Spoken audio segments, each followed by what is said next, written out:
Thank you for listening to the Content Magazine podcast, Conversations with Silicon Valley's Creatives. I'm Daniel Garcia, your host and the cultivator of Content Magazine, published by SV Creates.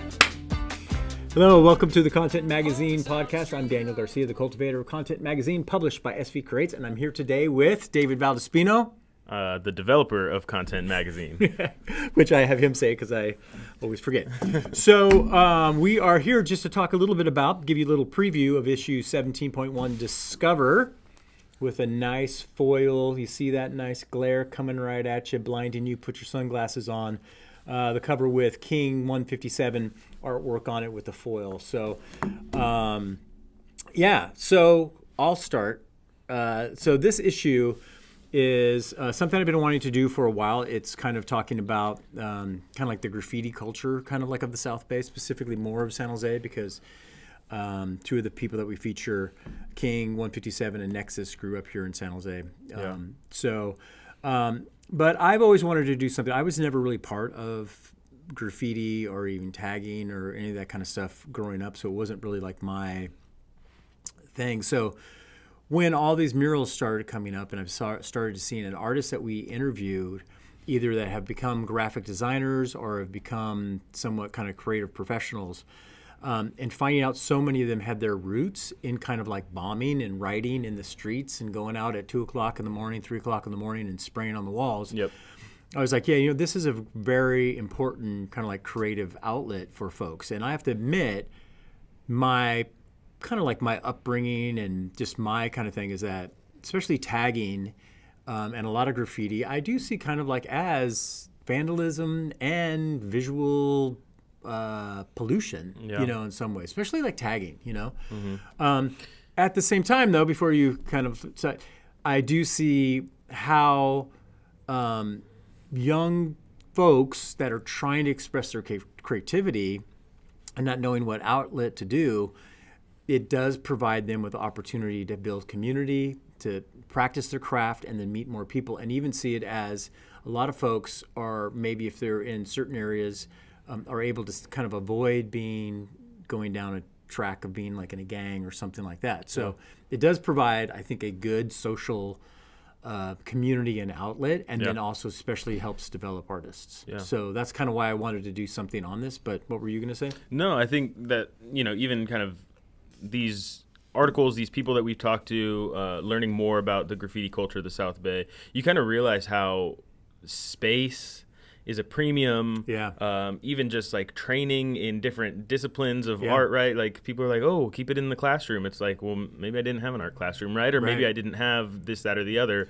Yeah, or maybe you're the type of person who doesn't like to be in a classroom. Like, totally. I mean, I know it was difficult for me to sit in class for school. So and I think we partnered with One Culture on this pickup party and this issue, kind of as thought partners, working through these things, and even from the kind of mural trajectory that some of these graffiti artists have gone down. Yeah. Even talking to Andrew Espino from One Culture, the difficulty that it is finding legally sanctioned walls for people, even, right? So, I think there's some good quotes in there just about how graffiti is kind of like the ultimate raw creative outlet for folks. Yeah. And then we can kind of get into that too, like the distinguishing lines between street art and graffiti and the cultures that kind of intersect. Murals, and right? murals. And there is a little bit of I don't know to say like bad blood, but there is a little bit of like anything tension. Tension between them. Yeah, and I think that's true. Like any kind of like art form, you start to see people kind of like segment and kind of like want to downplay one thing. But so we have a graffiti primer in there, and the reason that I always want to I've been trying to do this graffiti primer probably for like 3 years, and Joey Reyes helped me out with it. He, of course. He might or might not have been involved in graffiti bombing at a younger age. I don't know. But he's really kind of like connected in the kind of like the world. So we did a graffiti primer that kind of talks about the different terms and the different terminology that's used and kind of like the culture and like the influences and the history. It's kind of like an overview of the history of graffiti. And that was kind of like, because I feel like a lot of people are probably like me who love art or into art, but don't necessarily flow in that crowd. So Well, and I think it's another one of those classic scenes where it's like, if you're not there, then you're not there. You know, you don't know about it unless you're there. And I think you came into contact with that just looking for some of these pieces when you were seeing the depths when you were down in Santa Cruz trying to find images of some of these pieces that people were working on. Yeah, and a lot of the greater kind of older stuff, even of Nexus and King157, have already been covered up, right? Yeah. So have been taken down. But so this graffiti primer is meant to kind of like help people see the history and kind of like be able to start to distinguish some of the different styles, influences, and looks to that. So it's a really cool layout, and I just want to thank Joey Reyes for helping kind of put that together. Yeah, and I think that graffiti over the last 20 years or so has kind of gone through this kind of scholarship, right? And I was just reading something, listening to something talking about material histories and how, depending on where things are valued, whether they get talked about, written about, how they're documented. And so there definitely has been a kind of evolution in the craft to be recognized in that way. So yeah, cool. That's totally true. Like the transition of that. That's the thing too, is I think I wanted to do this just because there's kind of like a moment right now for murals. You know what I mean? Every city, every like location is like trying to do that. Even we saw Los Altos is totally doing that whole mural project. We of course were a part of Worldwide Walls, which used to be called Powwow, and Juan Carlos from Empire 7 really brought a lot of those murals here. And a lot of those people have a history in bombing and spray painting and all that kind of stuff. So, Also, too, just to let you know, this is, kind of like an overview. And there is a little bit of a outlier that I wanted to talk about. So Jaya is in this history, and she's a fiber artist. And this is kind of me, and this is kind of like you can see. So it doesn't fit. And if you're just looking, this is an issue just on like graffiti and murals and stuff like that. And that's just kind of my kind of personal thing of what I want content to be, is that I don't want anybody, I want people who are maybe in one scene to be exposed to something that's going on in a different scene. And I don't want people just to be like with blinders on and they only are in this type of art. Yeah. I think that there's a very important thing for artists and for the community where you can begin to appreciate other disciplines that actually will inform you. So if you are maybe you're a graffiti artist, maybe you're a tattooer, maybe you are a painter or you're a photographer, listening to some opera, you don't have to like it all the time, but listening to some opera or listening to some metal, it can help you grow as an artist. So that's why I always have a little eclectic. This is a little bit more specifically on, mainly kind of like featured around the primer and King157 and Nexus. Yeah. Who were, OGs, as they say. Yeah, developers of the craft back in the day, right? So, but I do think that talking about the eclectic nature of the issue and some of the different features that are in it, I think that is also kind of represented in graffiti culture too, right? Like there's not like a one specific, outline of what makes a graffiti artist, which I thought was really cool. There's all kinds of different pathways that people can go, right? Like just as many people that are in like the hip hop and rap scene, which is kind of, historically associated. There's so many people in the hardcore, the skate scene, punk, and I think that there's a lot to gain from those different kind of backgrounds, those full people that kind of create art. And what's the good thing is because of that common kind of like art form of graffiti, street art, you see those different types of people that maybe you would think would associate are hanging out together. I love where Scotty from Santa Cruz, talks about like, they would, him and his folks down in Santa Cruz when they were younger, they would go to parties and there would be kind of like a rough scene and maybe like a little bit of gang things and some fights and stuff like that. But him and a bunch of the other graffiti people would just sit around the table drinking beers and talking about fonts and talking about spray painting, right? Yeah. So it was kind of interesting that you can have these kind of like mixing things. Totally, yeah. And then Scotty, is associated now with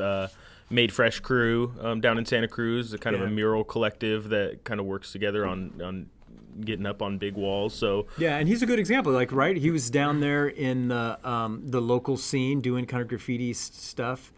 Kind of like definitely underground. with the skate tilt too. Yeah, definitely skate surf, Mm-hmm. and then right now he's got like a couple projects for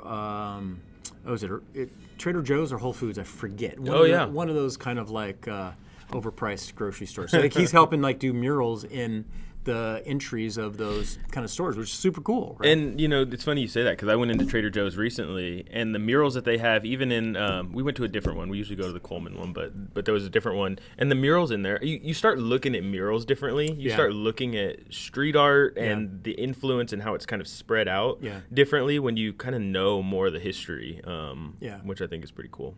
And this is true. Like I just remember even in Barcelona, walking around and just seeing such great like murals and unsanctioned graffiti street writing and murals and stuff like that, as well as in Portugal too, and some great stuff. So I think I am excited that kind of like what has been seen as just the visual litter and the defacing is now becoming part of sanctioned art, public art. Yeah. Well, what else do you want to talk about this? Should we Nexus 157? Yeah, I think from that vein of sanctioned art, I thought it was really cool, and then the mixing of mediums and different backgrounds. I think the Grand Strike mural that was featured in this issue, which was a collective of artists from varying disciplines. There were some tattoo artists, there's some fine artists, that gallery artists type creators. All work together on this piece in downtown with friction in different ways, right? Like the wall is sanctioned for that piece of art, but then the community's response for and against the content of the wall. And so, when you read it, you'll kind of learn, but it has Dolores Huerta on it, it has Cesar Chavez on it, and then it has Itilong, the Filipino farm workers kind of advocate on there. And so they kind of talked about the friction that they went through, not just getting the wall, but also like how they were going to use their creativity and their craft to kind of uplift and create a voice. And then that one in particular was kind of the Filipino American voice in the farm workers, kind of united that was often underrepresented in history. So well, then even next, going then to kind of like collective, right? So we have the Shades of Brown Alliance. Down in Gilroy, Yeah, down in Gilroy, which is super cool. Again, just like people coming together from different disciplines to work together on projects. They did the G-Town Funk. And so, that was kind of a cool article. So looking forward to you guys reading about that, seeing kind of like Joey's influences and his desire to bring together a group. Yeah, definitely his background in tattoo, but kind of that idea of pooling together those different viewpoints and different creative outlets, and how we can all work together to kind of rise all ships in that sense and create stronger opportunities together. And then kind of Fabrizio Ponce. Like this is I've been wanting to do a story on him just because he's kind of like, I think he's a little under the radar, or he hasn't been actually getting himself out there a little bit, and I really love his work. So I'm excited to have him on. And then also too, we're make sure you read about him. He's in the Citadel. Also, special thing that's going to happen at this pickup party. Yeah, so Fabrizio is really cool. His article is I thought was really interesting, working at the Citadel, kind of changing his locations and where he's working, but pursuing art kind of number one, paramount. Like he's kind of created his life around being able to create and not create for commissions or for pop-ups, or it's because it's just fuels him. Part of his expression. It is lifestyle. So we actually had the opportunity to connect Fabrizio with the Foxtale Fermentation Project, which is a microbrewery downtown. Wendy and Felipe are great. They've been open for a few years now. They were in the mag like right when they opened up. When they first opened up, they've been around doing kind of like pop-ups for quite a while. Yes. Yeah. And so we just reached out and we're like, do you have any beers coming out? We'd love to link you with an artist that's in this issue. And then that kind of, grew into doing a limited release of 100 bottles of beer with Fabrizio's original design on it. We definitely weren't expecting Fabrizio to do an original design, but he worked with Wendy and Felipe to kind of come up with a unique piece. So at the next pickup party, in addition to having Foxtale as our kind of official beer of the event, they'll have 3 or 4 different beers on tap. There'll be 100 bottles that'll go out to the first 100 content subscribers that show up. So there'll be 98. 98, yes, because of us. Well, then Fabrizio's got to go, so there's 97. 97. Well, then Andrew definitely has to get his because he's helping out. So they're going fast. So get there early, right? Get there early, stay there late because, The event will start at 6 o'clock, so we'll be giving wristbands to people when they check in, and just so they don't have to carry a bottle around for the extent of the event, we'll trade wristbands for bottles at the end.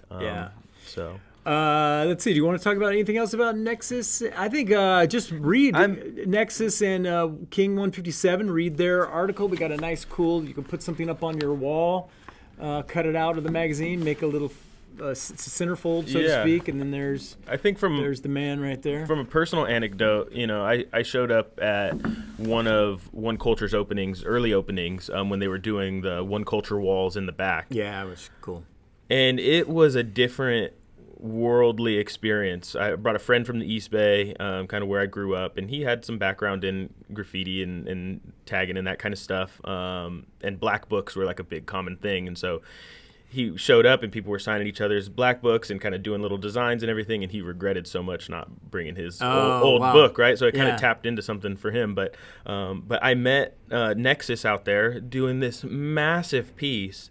Stopped by just standing there, and he just stops, turns around, gives me a business card. He's like, "Hey, I'm Nexus," and then just the quality and the amount of work, and what One Culture was able to put together on those walls. It's still open. The gates are usually open during the day. You can check it out right by City Hall, Santa Clara. What is it? As 4th Street and 4th. Yeah.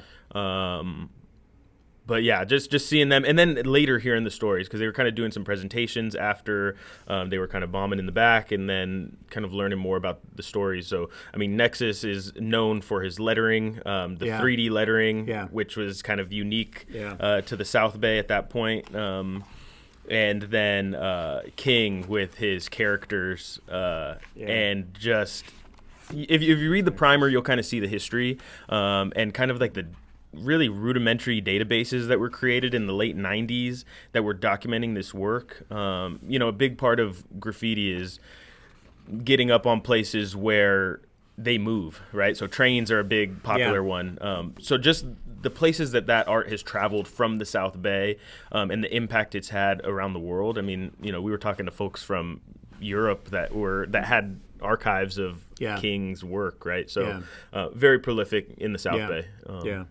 Yeah, it's pretty cool, too. And Nexus is a good example, and even King, too. And Andrew, of course, is helping out, especially with, King.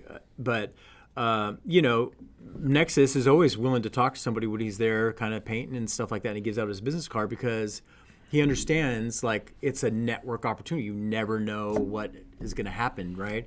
And so he's kind of, he does his incredible lettering, but then also, too, he does these really cool, animals and you know what I mean? So he shows off that, he's an artist who can do multiple styles and multiple things. And he pivoted early on. I think he said his last kind of unsanctioned mural was in his early 20s, right? So he knew early on that the way to make this lucrative and kind of support his family was kind of going down that mural pathway. And that was kind of long before this kind of renaissance in the last 10, 15, 20 years. So really interesting. Yeah, that's cool. Then also, let's go to Cameron. Yeah, Camera 1.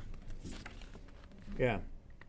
So I got to meet Cameron. He was doing Did you write this one? No, it was Samantha. Yeah, Samantha wrote that one. He was doing a pop-up at Creekside Socials over near the SAP Center, doing a history of graffiti course on some pop-up mural walls.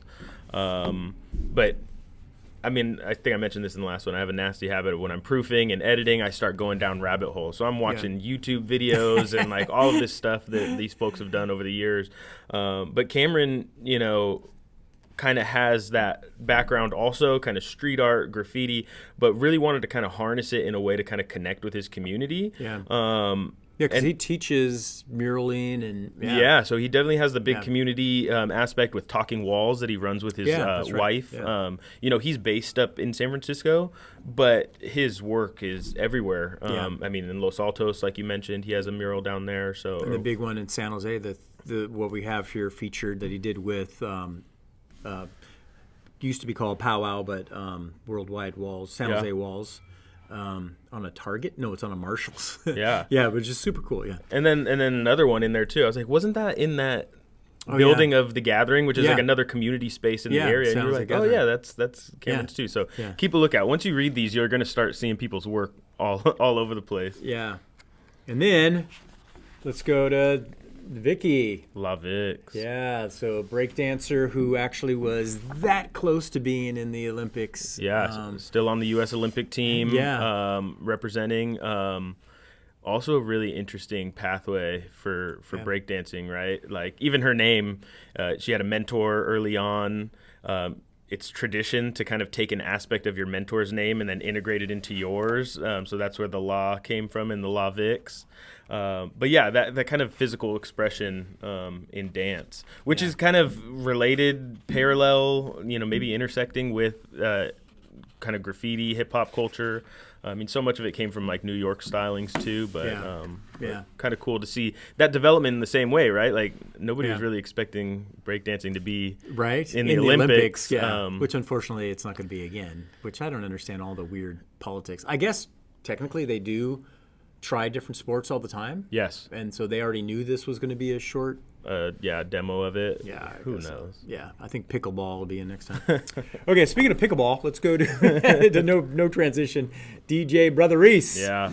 Yeah. So I mean he's another guy. He's really super connected just kind of with that OG San Jose crowd, right? I mean there's like a whole kind of like people who went to high school together, people who have just been hanging out for years, and so he's been in the business for a while. And then the growth into radio, and I think that was something. I kind of try to like meticulously curate some of the soundtracks on some of these promos that we're doing. So even when we were promoing Scotty with Made Fresh in Santa Cruz, I was looking up like 90s hip hop of Santa Cruz and who were these underground people that somebody might have had a cassette for back in the day, right? And I kind of came across all these radio DJs that were also producers, that were also DJing at the nightclubs, right? And they were really culture setters in so many ways. And so DJ Brother Reese is the same, right? Totally. Venom, who is another DJ that was on the radio, and this kind of whole community of culture setters that maybe somebody was breakdancing to, maybe somebody was painting a wall to, you know. Maybe somebody had it in their studio. So. Yeah, and it's so funny. I mean, like unless you're in that, like we were talking kind of in the beginning, unless you're in that kind of like scene, you don't even know what's going on. And there's so many sub scenes. Like even like Jaya, like the fiber art is such an incredible art form. Do you know what I mean? That people don't even know, and it's a whole underground. I mean, definitely the San Jose Quilts and Textile Music showcases stuff that you think like, oh, it's gonna be stupid quilts. You go in there and you're blown away what people are doing with kind of like 3D and different materials and stuff like that. So, you're driving down the street, you can see a mural or even some graffiti, and maybe now when you read the primer, you can be like, oh, I could see, that's like a Wild Style or something like that, or recognize the name. Yeah, and then I think one more pin kind of in Jaya's story also. I had seen Jaya a while back because she's at Cubberley in Palo Alto, part of the residency program there.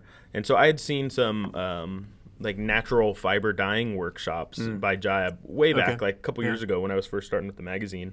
And then had kind of like seen her name pop up here and there, but definitely like the community aspect that she has to her work also. Like that's a big kind of portion of what she's doing also. And it's fun too because textile and weaving is such an old craft, but she's using like a high-tech printer for the, you know what I mean? So it's kind of fun to see those kind of like doing like pixelated images in fiber is like pretty phenomenal. So tell us a little bit about the pickup party. I think we're having a pickup party on Friday, November 22nd. The 22nd, I'll have to check my calendar if I can be there. 6 to 9 o'clock in partnership with the Santa Clara County Fairgrounds, who offered us this amazing hall that we were tasked with filling. It's a massive location.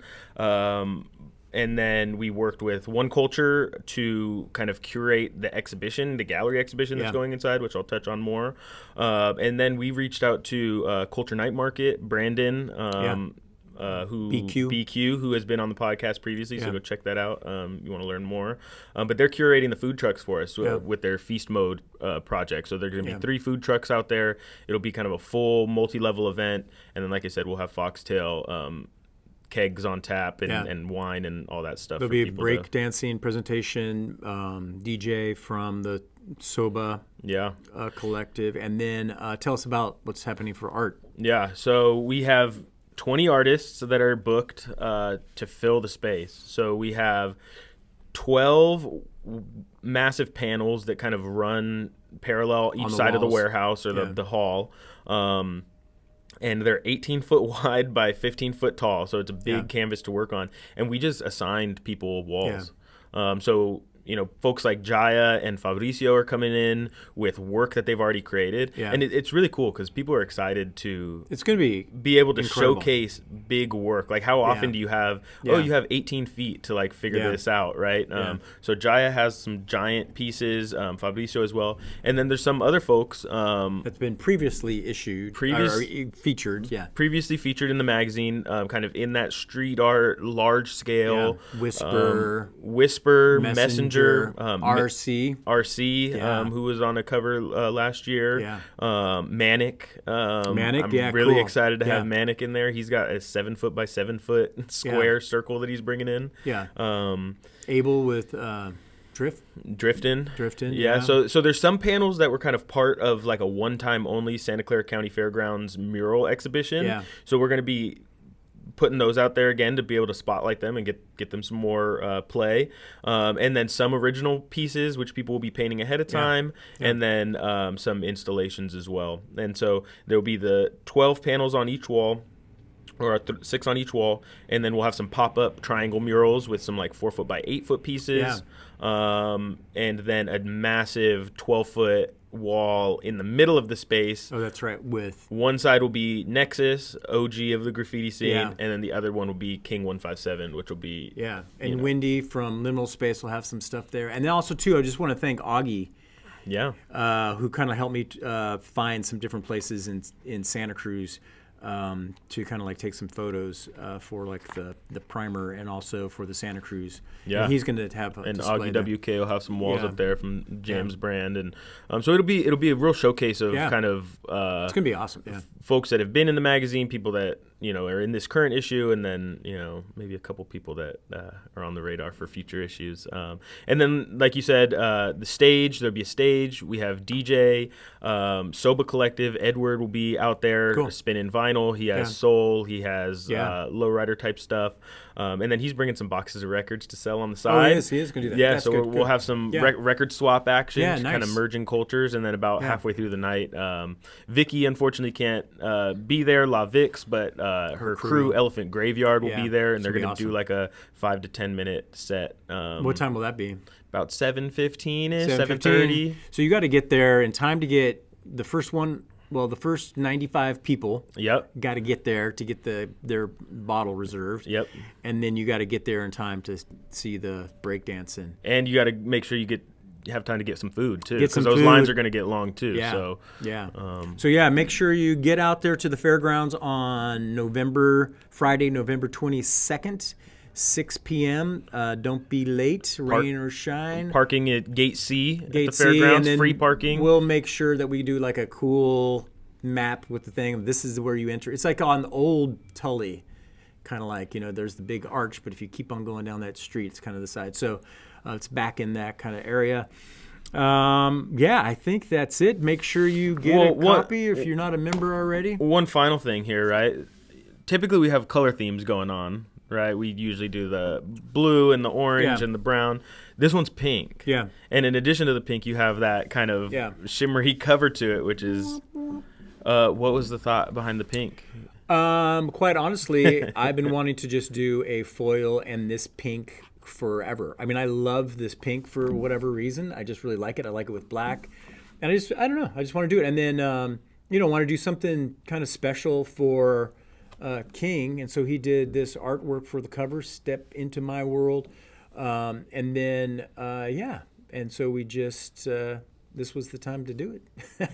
Awesome. That's kind of, and then next issue, which is our 69th issue. Yeah. Our 70th issue, I'm already talking to the printer about trying to do something kind of cool for the cover. And that pick a party, we already got that set. It's March 14th at the City Hall, Rotunda. In the Rotunda. So make sure you get out to that. Put that on your calendar right now. March 14th. But hopefully we'll see you all on Friday, November 22nd. If you're not a member, become a member. You can go to our website and do that. And again, just want to thank all the contributors, the editors, the writers, the photographers, just everybody who's involved to make this happen. 69th issue, 12th year, going to 13th year? I don't know. Yeah. 2012 minus 2025. Had some contributors that have been with us for the long haul, man. Brandon, Roos, Nathan. So many people have been around. Really, Esther's been there for a while now. Like a lot of, actually, it's surprising how much time has gone by. So it's really good. So make sure you get a copy of it and see you at the pick-a party. Thank you for listening to the Content Magazine podcast. Follow us on social media at Content Mag. Become a member and help us to continue to tell the stories of the South Bay creatives.